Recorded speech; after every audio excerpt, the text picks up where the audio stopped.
आदाब नाजरीन, आप देख रहे हैं ANN चैनल में और इस फातिमा पेश है खबरनामा। तेलंगाना में लॉकडाउन के निफाज से कोविड की दूसरी लहर में केसों की तादाद में कमी आई है। वाज़ेह है कि इतवार के रोज मुनक़िद हुए काबीना इजलास में लॉकडाउन को मजीद 10 दिन के लिए बढ़ाने का फैसला किया गया, जिसके साथ ही हुकूमत ने इस सिलसिले में GO भी जारी कर दिया है। नरमी के ऐलान के बाद आज रियासती दारुल-हुकूमत हैदराबाद के साथ साथ तमाम अजला में अवाम की बड़ी तादाद नरमी के औकात 2 बजे दिन तक बाजारों में देखी गई। दुकानात, तिजारती इदारे खुले रहे। इस दौरान चहल पहल और मुख्तलिफ सरगर्मियाँ देखी गईं। अवाम जो नरमी के महदूद औकात की वजह से फिक्रमंद थे, उन्होंने इजाफे किए जाने पर मसरत का इजहार किया है। लॉकडाउन की तोसी पर पीर 31 मई 2021 से अमल आवारी होगी। लॉकडाउन 9 जून तक तेलंगाना भर में नाफिजुल अमल रहेगा।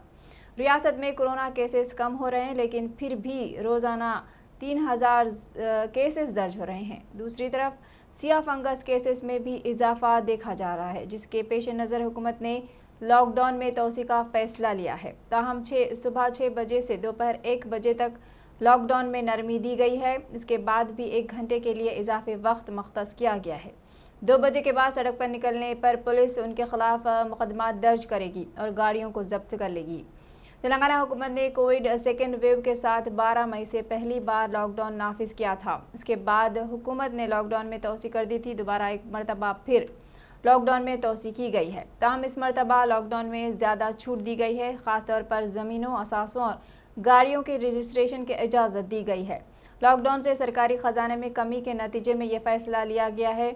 दूसरी तरफ निजी दफातर खुले रखने की इजाज़त है। नरमी के दौरान RTC buses, Setwin, metro, auto taxi चलाने की भी इजाज़त दी गई है। माल बरदार गाड़ियों में रुकावट नहीं होगी। सिर्फ सरहद पर गाड़ियों को बगैर पास के इजाज़त नहीं दी जाएगी। थिएटर, पार्क्स और स्विमिंग पूल को बंद रखा जाएगा। बार, पब, जिम और स्टेडियम खुले रखने की भी इजाज़त नहीं है। इस बार तेलंगाना हुकूमत ने लॉकडाउन को मज़ीद सख्ती के साथ नाफिज करने की हिदायत जारी की हैं।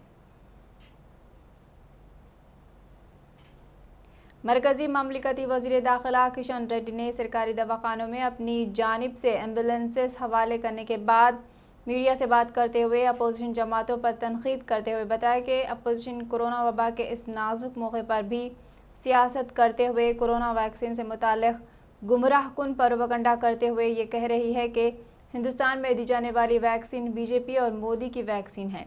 उन्होंने अवामुन्नास से अपील की कि वो अपोजिशन के गुमराहकुन प्रोपेगेंडे में न आए, बल्कि कोरोना से महफूज रहने के लिए और अपनी जानों का तहफ़्फ़ुज़ करने के लिए मुल्क और रियासत का हर फर्द कोरोना वैक्सीन लें।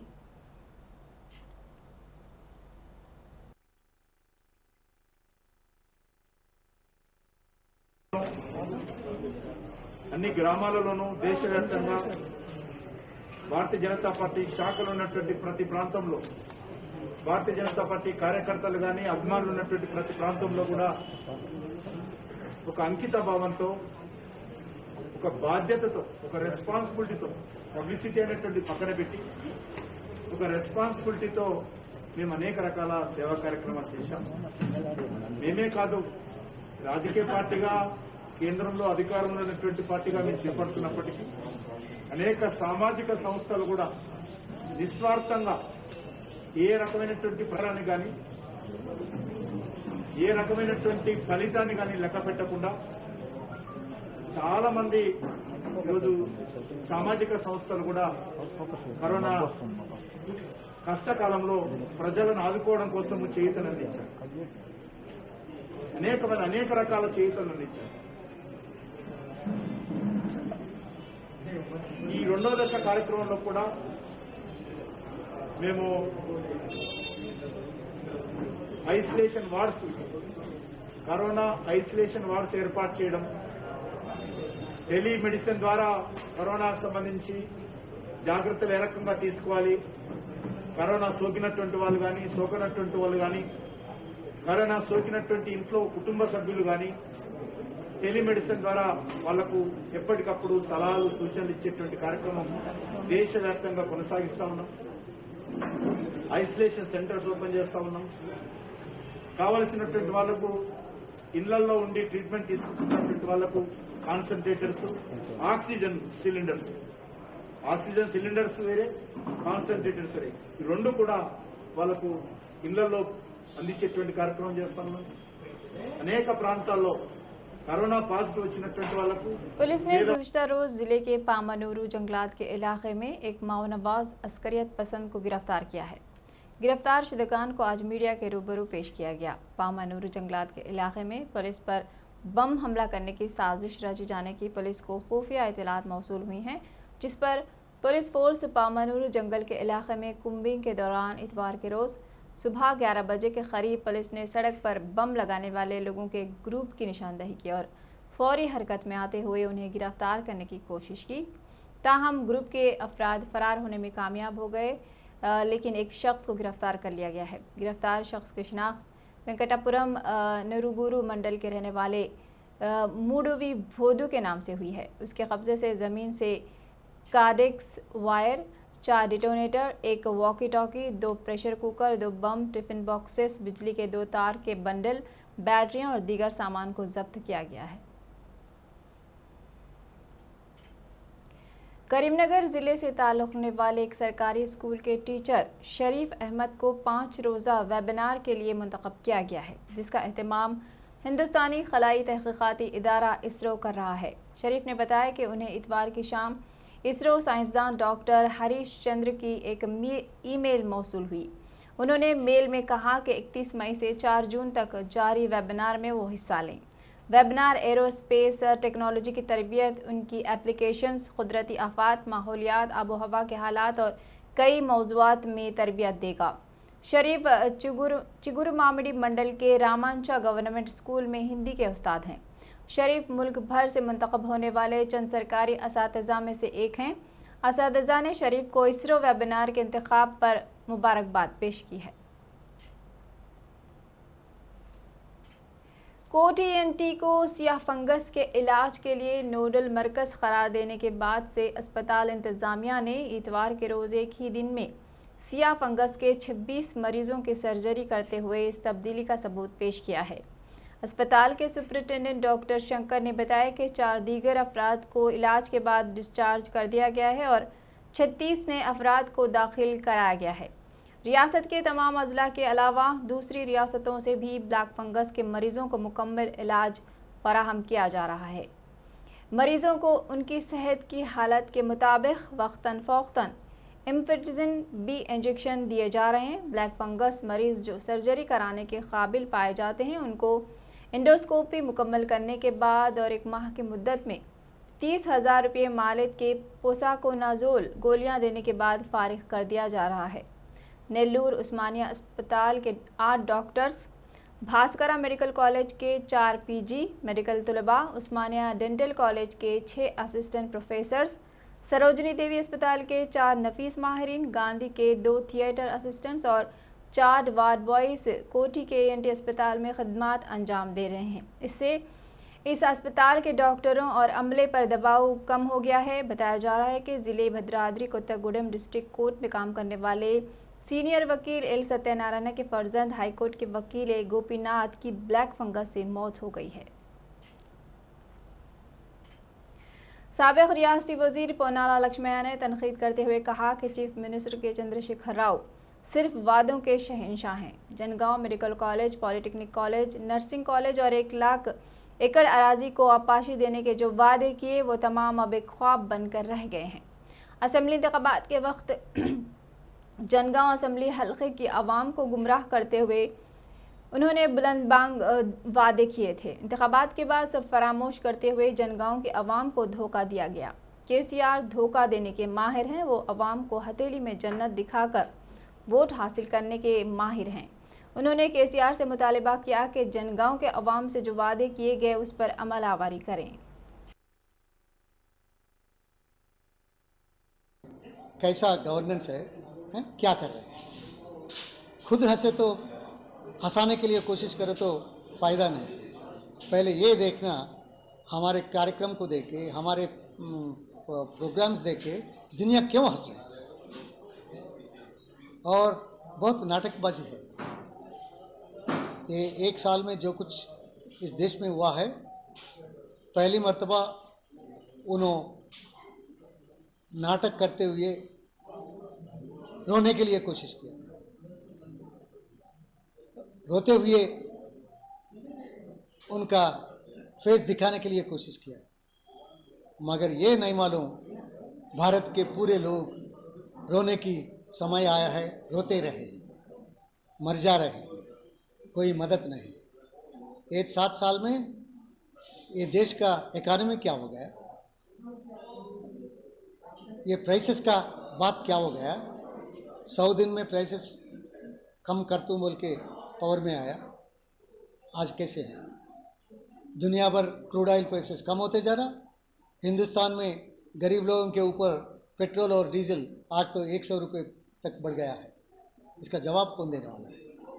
यही है ये 7 साल में जो कुछ अचीव किया। हर एक साल क्या हो गया, 2 करोड़ नौकरियां। आज नौकरी हो रहे हैं क्या? नौकरी जा रहे हैं एक कोरोना से, और economic growth is negative, it's not good. 204 से 214 तक जो इकोनॉमिक ग्रोथ था, तो बहुत गर्व की बात था। आज का सर नीचे करने का ग्रोथ है। ब्लैक मनी कहाँ हो गया? अपने लोग तो ब्लैक मनी वाइट मनी कर लिया डिमोनेटाइजेशन में। इसके वास्ते ये 7 साल का रूल अपने लिए करे हैं, और government undertakings, public sector undertakings are being sold for the first time in such big way, तो अपने लोगों को दे रहे हैं। ये अच्छी बात है क्या? ये डेवलपमेंट की बात है क्या? ये देश के हित में है क्या? ये लोगों के हित में है क्या? एक 7 साल एपी हुकूमत ने आखिरकार नेल्लूर आनंदया की तरफ से कोरोना के लिए दी जाने वाली दवाइयों को ग्रीन सिग्नल दे दिया है। हुकूमत ने आंखों के खतरों को छोड़कर दीगर तमाम दवाओं की मंजूरी दी है। CCRAS की रिपोर्ट के मुताबिक हुकूमत ने आनंदया की तरफ से दी जाने वाली PLF दवाओं की इजाज़त देने का फैसला किया है। हुकूमत का कहना है कि इसे अभी तक आंखों में डालने वाले ड्रॉप से मुताल्लिक कोई इतलात मौसूल नहीं हुई हैं। रिपोर्ट मिलने के बाद इसके बारे में फैसला लिया जाएगा। CCRAS की रिपोर्ट में इंकशाफ हुआ है कि आनंदया की तरफ से दी जाने वाली बाकी दवाइयों में कोई नुकसान नहीं है, जिसके बाद हुकूमत ने इसकी इजाज़त दी है। पड़ोसी रियासत आंध्र प्रदेश के वज़ीर आला जगन मोहन रेड्डी ने 14 वर्चुअल के जरिए रियासत में 14 मेडिकल कॉलेजों की तामीर का संग बुनियाद रखा।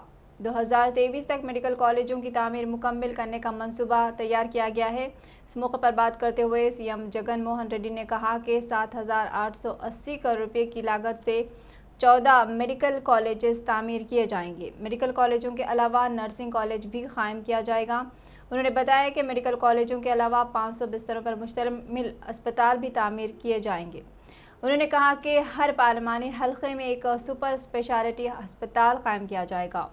जोन में 2 PHC होंगे और हर गांव में एक YSR क्लिनिक होगा। सीएम जगन ने कहा कि हर PHC में 2 डॉक्टर्स भी होंगे।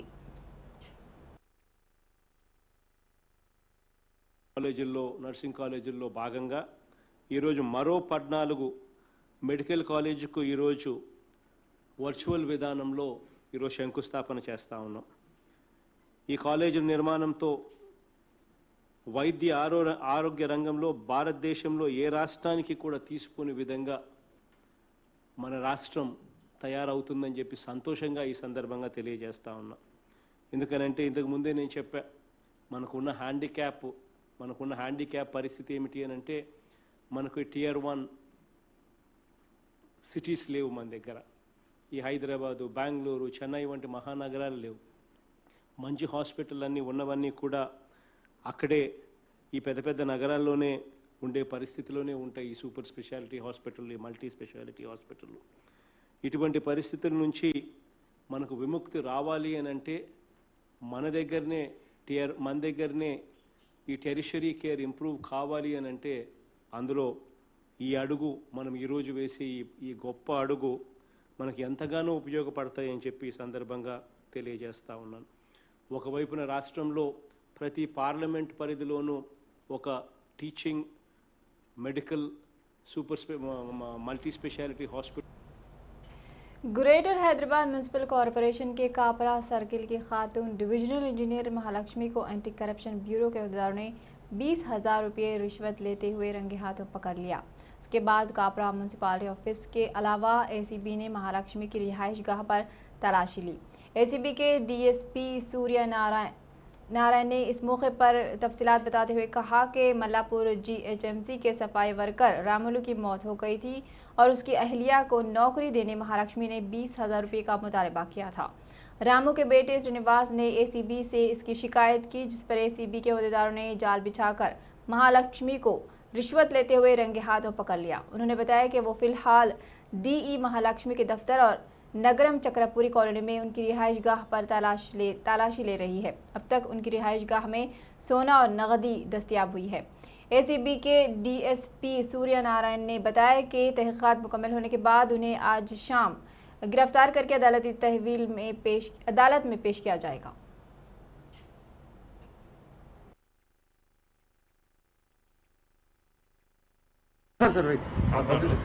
ఆమె భర్త చనిపోయింది. అయితే ఆమె ఉద్యోగం సాలమ్మకు వచ్చింది, ఆల్రెడీ వచ్చింది పోయిన ఏప్రిల్లో, పోయిన నెలలో ఆల్రెడీ జాబ్ చేస్తుంది. అయితే ఆమె ఈమె జాబు ఇప్పినందుకు గాను, జాబు ఇచ్చినందుకు గాను 20,000 రూపాయలు ఈమె డిప్యూటీ ఎగ్జిక్యూటివ్ ఇంజనీర్ డిమాండ్ చేసింది. ఆ 20,000 రూపాయలు ఇస్తేనే నువ్వు డ్యూటీలు చేయలేస్తావు, లేకపోతే నేను తీసేస్తాం అని ఆమె బెదిరించింది. అందువల్ల వాళ్ళ అబ్బాయి నాకు కంప్లైంట్ చేశాడు. కంప్లైంట్ మేము వెరిఫై చేశాం. వెరిఫికేషన్లో కూడా ఇది యథార్థమని తేలింది. దాంతో ఈరోజు ఆమె 20,000 అక్కడ మెయిన్ రోడ్డు, మన యాదగిరి ఫంక్షన్ హాల్ దగ్గర మెయిన్ రోడ్లో తీసుకుంటూ ఉండగా మేము ఆమె రిటర్న్ పట్టుకున్నాం. విజయ్ అనే ఒక శానిటరీ ఫీల్డ్ సూపర్వైజర్ ద్వారా తీసుకున్నది. కాబట్టి ఇద్దరిని కూడా మేము అదుపులో తీసుకున్నాము. ఇప్పుడు పంచనామా చేస్తున్నాము. సాయంత్రం మేము వాళ్ళని కోర్టులో ప్రొడ్యూస్ చేస్తాం. తర్వాత చిచ్చలగూడ జైల్లో కంట్రోల్ చేస్తాం. అబ్బాయి సాలమ్మ కొడుకు శ్రీనివాస్. డబ్బులు ఇచ్చింది ఎవరు సార్? డబ్బులు ఇచ్చింది శ్రీనివాస్, తీసుకుంది విజయ్ ద్వారా ఆమె తీసుకుంది. మహాలక్ష్మి పక్కనే ఉందా సార్? ఇద్దరు ఒక్కడే ఉన్నారు. విజయ్ ఆమె మహాలక్ష్మి డిప్యూటీ ఎగ్జిక్యూటివ్ దగ్గర ఉన్నారు. साबिक वजीर सेहत व तेलंगाना के बुनियादी तहरीकार राजेंद्र आखिरकार बीजेपी का रुख करने का जहन बनाते हुए दिल्ली रवाना हो चुके हैं। वो आज भारतीय जनता पार्टी के कौमी सदर जेपी नड्डा और मरकजी वजीर दाखिला अमित शाह से मुलाकात करेंगे। ईटला के साथ निजामाबाद जिले के सीनियर कायद ए रविंद्र भी उनके साथ मौजूद हैं। सदर बीजेपी बंडी संजय भी आज सुबह दिल्ली के लिए रवाना हो चुके हैं। ईटला राजेंद्र को बीजेपी में शामिल करने के लिए बीजेपी के विवेक वेंकटस्वामी का कलीदी किरदार रहा। बातचीत के बाद ईटला राजेंद्र बीजेपी का खंडवा पहन लेंगे या फिर शमूलियत का ऐलान करेंगे, क्योंकि ईटला राजेंद्र ने पार्टी और असेंबली रुकनियत से इस्तीफा के लिए 2 जून की तारीख का ऐलान किया था, क्योंकि 2 जून को तेलंगाना का यौम तासीस का दिन है। जिले मंचिर्याला के लक्षिकट्टीपेटा मंडल के दवाईपल्ली गांव का एक नौजवान नंदगिरी उमेश चंद्रा की नाश मुश्तबा हालत में एक ज़राई बौली से दस्तयाब हुई है। महलूक उमेश चंद्रा के वालिद ने शुबा जाहिर किया है कि उमेश चंद्रा अपने चंद दोस्तों के साथ एक तकरीब में शिरकत के लिए गया था। इस दौरान उमेश चंद्रा और उसके दोस्तों ने शराब नोशी की और किसी बात पर झगड़ा करने के बाद उमेश चंद्रा को वेंकटराव पेट गांव के मजाफात में वाक़ ज़राई बौली में फेंक दिया गया। इतला के बाद पुलिस ने मौके वारदात पर पहुंचकर नाश को पोस्टमार्टम के लिए दवाखाना मुंतकिल कर दिया और इस सिलसिले में एक केस दर्ज करते हुए तहकीकात में मसरूफ़ है।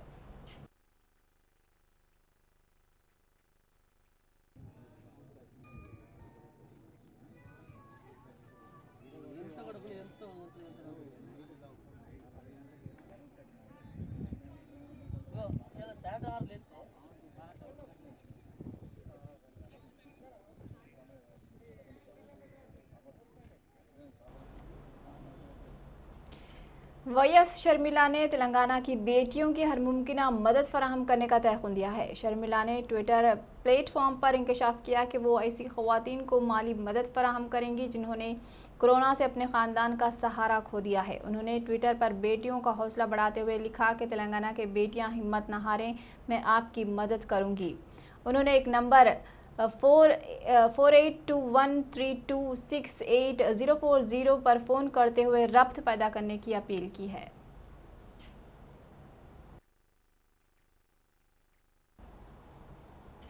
खबरनामे में फिलहाल इतना ही। ANN पर खबरों का सिलसिला जारी है। देखते रहिए ANN चैनल। अल्लाह हाफिज।